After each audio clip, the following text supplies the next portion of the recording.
মা জানো কিয়ামতের ময়দানে আমি ওমরের বিরুদ্ধে, যেন কিয়ামতের ময়দানে আমি ওমরের বিরুদ্ধে অবস্থান না নাই।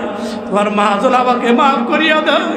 তোমার আব্বা শহীদ হয়ে গেছে আমি জানি না, তোমাদের আল্লাহ আমার খেদমত করার দরকার ছিল, আমি করতে পারি না। আল্লাহু আকবার। তোমার মা যেন আমাকে মাফ করিয়া দেয়, কিয়ামতের ময়দানে যেন আমার বিরুদ্ধে নালিশ না দেয়। আল্লাহু আকবার। ইসলাম কিন্তু এইরকম ধর্ম শিক্ষা দিছে, এইরকম আদর্শ শিক্ষা দিছে। আল্লাহ রাব্বুল আলামিন আমাদের দেশের মধ্যে এইরকম ওমর রাদিয়াল্লাহু তাআলা আনহুর মতো এখন শাসক তৈরি করে দিবেন না। আমিন। আরে কৃষক ভাই, শ্রমিক ভাই, একটি কথা বইলা যায়, জেনে রেখো ইসলাম ছাড়া শান্তি কোথাও নাই। জেনে রেখো ইসলাম ছাড়া শান্তি কোথাও নাই। ইসলাম যদি আসে দেশে থাকবো সবাই মিলেমিশে। ইসলাম যদি আসে দেশে থাকবো সবাই মিলেমিশে। একের দুঃখে অন্য কাঁদে এই পরিবেশ আমরা চাই। ঠিক কিনা বলেন? ওরা হিন্দুরা বিপদে পড়বে, ওদের পাশে আমরা দাঁড়াবো। আমরা বিপদে পড়বে, আমাদের দেশের হিন্দুরা আমাদের পাশে দাঁড়াবে। ঠিক কিনা বলে? একের দুঃখে অন্য কাঁদে সেই পরিবেশ আমরা চাই। জেনে রেখো ইসলাম ছাড়া শান্তি কোথাও নাই। আমার কৃষক ভাই, শ্রমিক ভাই, একটি কথা বইলা যায়, জেনে রেখো ইসলাম ছাড়া শান্তি কোথাও নাই। দেখেন, আপনি আমি কিন্তু একদিন এই দুনিয়াতে ছিলাম না, আবার এখন আসি। সামনে এমন একটা সময় আসছে আপনি আমি কেউ এই দুনিয়াতে থাকতে পারবো না। এই দুনিয়ার মায়া, প্রেম, ভালোবাসা, স্নেহ, মমতা, ছেলে মেয়ে, আত্মীয় স্বজন, টাকা পয়সা, গাড়ি বাড়ি, যা কিছু আছে সব কিছু ছেড়ে দিয়ে আমাদেরকে অন্ধকার কবরে চলে যেতে হবে। ঠিক কিনা বলেন? আমাদের আগে অনেক মানুষই দুনিয়াতে ছিল, কেউ দুনিয়াতে থাকতে পারে নাই। সবাই যার যার পুঁজি সংগ্রহ করে কবরে চলে গেছে। ঠিক আপনি আমিও দুনিয়াতে থাকবো না। আপনাকে আমাকেও দুনিয়ার এই মায়া ছেড়ে অন্ধকার কবরে যেতে হবে। কিন্তু কি নিয়ে আমরা অন্ধকার কবরে রওনা দিলাম? এই বুঝের জন্য মাহফিল। ঠিক কিনা বলেন? মাহফিল কিসের জন্য? বুঝের জন্য। মাহফিল কিসের জন্য বলেন? বুঝের জন্য। যার বুঝ ঠিক হয়ে যাবে, যার বুঝ ঠিক হয়ে যাবে, সেই ব্যক্তিকে আর কোনো নসিহত করা লাগে না। সেই ব্যক্তিকে কোনো কি করা লাগে না? নসিহত করা লাগে না। যেরকম নবী আলাইহিস সালাতু ওয়াস সালাম আবু জেহেলকে কত বোঝাইছে। আবু জেহেল কি বুঝ কাজে নিয়েছে? কাজে নেই। বরঞ্চ নবী আলাইহিস সালাতু ওয়াস সালাম এই যে সূরা ইয়াসিন আপনাদের সামনে তেলাওয়াত করলাম, এর শানে নজুলের ভিতরে আসছে। নবী আলাইহিস সালাতু ওয়াস সালাম যখন সর্বপ্রথম মানুষদেরকে দাওয়াত দিতেছেন, তখন আবু জেহেল, উতবা, সাইবা এরা কি বলতেছে? নবী আলাইহিস সালাতু ওয়াস সালাম বললেন, তোমরা যে পথের উপর আসো এই পথটা ভ্রান্ত পথ, এই পথটা সঠিক না। এই পথটা কি না? সঠিক না। তোমরা এই পথ থেকে ফিরে আসো। তোমরা যদি এই পথ থেকে ফিরে না আসো তাহলে তোমাদের জায়গা হবে জাহান্নাম। তখন এই কথা শোনার পরে আবু জেহেল, উতবা, সাইবা কি বলছিল? তুমি মিথ্যা বলছো। তুমি কি বলছো? ইন্নাকা লাস্তা মুরসালা। তুমি নবী না। তুমি কি না? ভাইজান, এই ভাইজান, আল্লাহ একটু সবর করেন, একটু সময়। আল্লাহ তা কি বলছেন? আপনি নবী না, আপনি মিথ্যাবাদী। অথচ নবীজিকে এতদিন পর্যন্ত তারা কি বলছে? আলামিন বলেছে। এখন কি বলছে? মিথ্যাবাদী বলছে। নবীজি এই কথা শোনার পরে, আচ্ছা বলেন, আপনি একটা অন্যায় করেননি, সবাই মিলে যদি বলে তুমি অন্যায় করেছো, যদিও অন্যায় করিনি, তারপরে মনটা খারাপ লাগবে না? যে এত মানুষ সবাই আমার বিপক্ষে। ঠিক কিনা বলেন? নবীজি যখন এই দাওয়াত দিলেন, কাফের মুশরিক বেঈমানরা সবাই কি হয়ে গেল? নবীজির বিপক্ষে চলে গেল। তখন আল্লাহ রাব্বুল আলামিন নবীজিকে সান্ত্বনা দেওয়ার জন্য সূরা ইয়াসিন নাযিল করে আল্লাহ রাব্বুল আলামিন বললেন, ইয়াসিন ওয়াল কুরআনিল হাকীম। ইয়াসিন এর সম্পর্কে আল্লাহ রাব্বুল আলামিন ভালো জানেন। আল্লাহ রাব্বুল আলামিন বলে, আমি কোরআনের প্রজ্ঞাময় জ্ঞানী কোরআনের কসম খাইয়ে বলতে আছি, আবু জেহেল আপনাকে নবী মানুক বা না মানুক, উতবা সাইবা যারা আছে, যত দুনিয়ার কাফের মুশরিক বেঈমানরা আছে, এরা সবাই আপনাকে নবী মানুক বা না মানুক, আমি আল্লাহ সাক্ষী দিতেছি, আমি কসম খাইয়া বলতে আছি, ইন্নাকা লামিনাল মুরসালিন, নিশ্চয় আপনি একজন নবী। বলেন সুবহানাল্লাহ। দিয়েছেন কাফেররা নবীজিকে কষ্ট দিয়েছেন, বুঝ কাজে লাগাই নাই, বরং কাফেররা বলতেছে মুহাম্মদ যে কথাগুলো বলতেছে এই কথা কি মানা যায় নাকি? এত কাজ করা যায় নাকি? এই নামাজ পড়া যায় নাকি? এত পর্দা করা যায় নাকি? হালাল হারাম তবিজ করে খাওয়া যায় নাকি? ঠিক দেখবেন আমাদের সমাজের মধ্যেও এখন কিছু মানুষ আছে, আল্লাহু আকবার, যারা নামাজ পড়ে না, রোজা রাখে না, হজ করে না, যাকাত দেয় না, পরের মাল ঠকায় নিজের মাল বাড়ানোর জন্য ব্যস্ত, পরের আল্লাহু আকবার জুলুম অত্যাচার করিয়া নিজের আল্লাহু আকবার পেটকে তাজা করার জন্য ব্যস্ত। এই সমস্ত মানুষরা কিন্তু এখন কি করতে আছে? এরা বলতে আছে এই হুজুরদের কথা কি মানা যায় নাকি? বলে কি বলে না হুজুর? না, আসলেই তো নবীজি সত্য বলছে। আসলে নবী কি বলছেন? সত্য বলছে। আমাকে যদি পাহাড়েও আমাকে যদি মেরেও ফেলা হয়, আমাকে যদি কি করা হয়, মেরেও ফেলা হয়, তবু নবীর কথা অমান্য করব না, তবুও নবীর কথা অমান্য করব না। হযরতে খুবাইব, আল্লাহু আকবার, হযরতে খুবাইব রাদিয়াল্লাহু তাআলা আনহু, হযরতে খুবাইব রাদিয়াল্লাহু তাআলা আনহুকে কাফেররা গ্রেফতার করিয়া ফেলাইছে। কাফেররা কি করছে মানে? গ্রেফতার করিয়া ফেলাইছে। আল্লাহু গ্রেফতার করিয়া নির্যাতন করতেছে আর বলতে আছে, ও খুবাইব, তুমি যদি বলো, তুমি যদি শুধু এই কথাটা বলো, আমার জায়গায় যদি মুহাম্মদ হইতো, আমি না মারা যায়, যদি মুহাম্মদ মারা যাইতো, আমার না মারা যেত, নবী কতল হয়ে যেতে ভালো হইতো। ও খুবাইব, তুমি এই কথাটা বলবা আর তোমাকে আমরা ছাড়িয়ে দেব। তোমরা কি করবো? ছাড়িয়ে দেব। হযরত খুবাইব রাদিয়াল্লাহু তাআলা আনহু কি বললেন? কেমন ঈমান! মৃত্যুর মুখোমুখি দাঁড়াইয়া কিছুক্ষণ পরে কাফেররা তাকে শহীদ করিয়া দেবে। তারপরেও কিন্তু হযরত খুবাইব রাদিয়াল্লাহু তাআলা আনহু এই কথা বলছে, না না, এ কাফেররা শুনিয়া রাখ, আমি খুবাইব কখনোই চাইবো না, কখনোই চাইবো না আমার কারণে আমার নবীর একটা পশু মেরে ক্ষতি হোক, আমার কারণে আমার নবীর একটা কি পশু মেরে ক্ষতি। আল্লাহু আল্লাহ, এই জন্য যার বুঝ ঠিক হইয়া যাবে, যার কি হয়ে যাবে, বুঝ ঠিক হইয়া যাবে, জীবন চলিয়া যাবে, নবীর কথা অমান্য করবে না, নবীর আদর্শকে ছাড়িয়ে দিবে না। এখন তো বাংলাদেশে একটু ভাব আসতে আছে। কিসের ভাব? ইসলামের ভাব আসতে আছে, ঠিক না? কেমন জানো ঘরে ঘরে একটা জাগরণ সৃষ্টি হয়ে গেছে। অনেক মতবাদ দেখেছি, আর দেখবো না, আর দেখবো না। আমরা 99-92% মুসলমান, 95% মুসলমান, কোন ইহুদি খ্রিস্টানদের অনুসারের দিকে আর তাকাবো না। আমরা আমাদের নবীর আদর্শ অনুযায়ী চলবো, ঠিক কিনা বলে? ঠিক এই সময়ের মধ্যেও কিছু মানুষ কিন্তু বলা শুরু করছে, হুজুরদের কথা মানলে এইটা করা যাবে না, মহিলারা বাজারে যেতে পারবে না। আসলে কি ঠিক?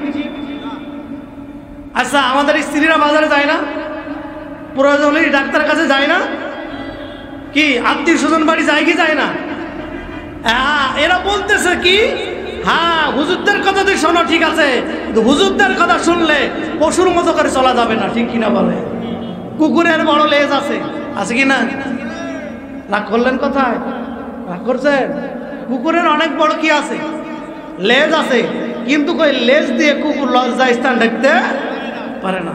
ঠিক এই মানুষগুলো কেমন যেন, যদিও নাকি দেখতে এরা খুবই সুন্দর, যদিও নাকি দেখতে এদের চেহারা খুবই সুন্দর, কিন্তু এদের এত সুন্দর দামি দামি কাপড় থাকার পরও কেমন যেন ওরা ওদের লজ্জা স্থানকে ঢাকতে পারে না। ঠিক কিনা বলেন? এখন দেখছে এই হুজুরদের কথা যদি শুনি তাহলে তো এইটা করা যাবে। ঠিক কিনা বলেন? আচ্ছা, এইটা কি কঠিন না সহজ? সহজ না, বরঞ্চ যারা বেপরদায় চলে এরা রাস্তায় ধর্ষিত হয়। ঠিক কিনা বলেন? হ্যাঁ, যারা বেপরদায় চলে এরাই রাস্তায় ধর্ষিত হয়।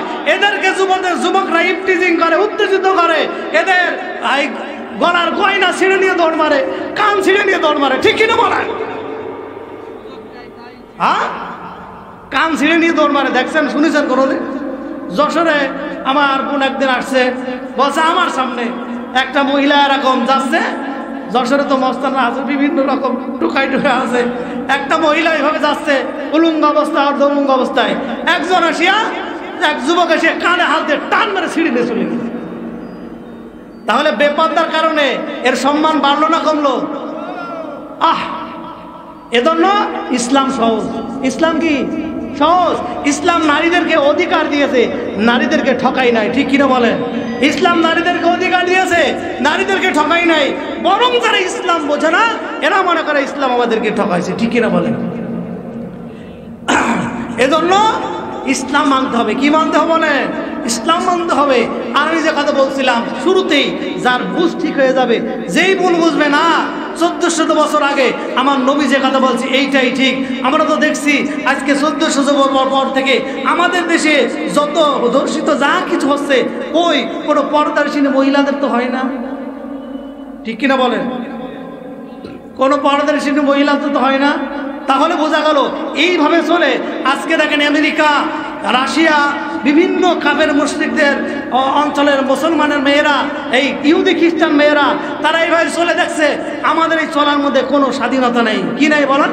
কোনো স্বাধীনতা নাই। বরঞ্চ আমরা বুড়ি হয়ে গেলে আমাদের কুকুর ছাড়া আমাদের আর কোনো সাথী থাকে না। আর একটা মহিলা যদি মুরব্বি হয়ে যায়, সে কি হয়? দাদি। সে কি হয়? আর না হলে কি হয়? নানি। আর দাদি নানিকে তার নাতনি বা বুদিরা কি মোহাম্মত করে না? নাকি জুলাই করে ওই কুকুরের কাছে ফেলাই দিয়েছে? হ্যাঁ, বরং না না, এখনো আলহামদুলিল্লাহ অনেক যুবকরা নাতি পুতিরা তাদের নানিকে দাদিকে খুবই মোহাম্মত করে। আমিও তা করি। আমরা তো কোনো মানে কলের মধ্যে বুকের মধ্যে রাখলে ভালো লাগে। হ্যাঁ, আমাদের মুরব্বী যারা আছে, আমার নানি দাদি দুটোই বেঁচে আছে, মনে হয় বুকের মধ্যে রাখি, তারাও মনে হয় আমাদের বুকের মধ্যে রাখি। তাহলে ইসলাম নারীদেরকে অধিকার দিয়েছে, ঠকাই নাই। ঠিক কিনা বলেন? আর এই সমস্ত মহিলারা কি মনে করে যে না, বেপরদায় চললে, এই আমরা যে পর্দায় চলি আমাদের ঠকে যেতে। আজকে ইহুদি খ্রিস্টানের দেশের মানুষরা দলে দলে মহিলারা কালেমা পড়ে মুসলমান হয়েছে। বলে সুবহানাল্লাহ। কারণ তারা দেখছে ইসলামের আদর্শ সঠিক। আর এইটা একটা মানুষকে মানুষ প্রকৃত মানুষ বানায়। প্রকৃত কি বানায়? মানুষ বানায়। আল্লাহ আমাদের আমল করা তৌফিক দান করে। বলে না আমি। আমার কৃষক ভাই, শ্রমিক ভাই, একটি কথা বইলা যায়, জেনে রেখো ইসলাম ছাড়া শান্তি কোথাও নাই। আমার কৃষক ভাই, শ্রমিক ভাই, একটি কথা বইলা যায়, জেনে রেখো ইসলাম ছাড়া শান্তি কোথাও নাই। সুখের মালিক আল্লাহ তাআলা, অন্য কেহ নয়। সবাই বলতে পারবেন আমার সাথে? সুখের মালিক কে? বলে সুখের মালিক আল্লাহ তাআলা, অন্য কেহ নয়। জেনে রেখো ইসলাম ছাড়া শান্তি কোথাও নাই। আমার কৃষক ভাই, শ্রমিক ভাই, একটি কথা বইলা যায়, জেনে রেখো ইসলাম ছাড়া শান্তি কোথাও নাই। ইসলাম যদি আসে দেশে, থাকবো সবাই মিলামিশে। ঠিক কিনা বলেন? আচ্ছা, ইসলাম হিন্দুদেরকে অধিকার দেয় নাই?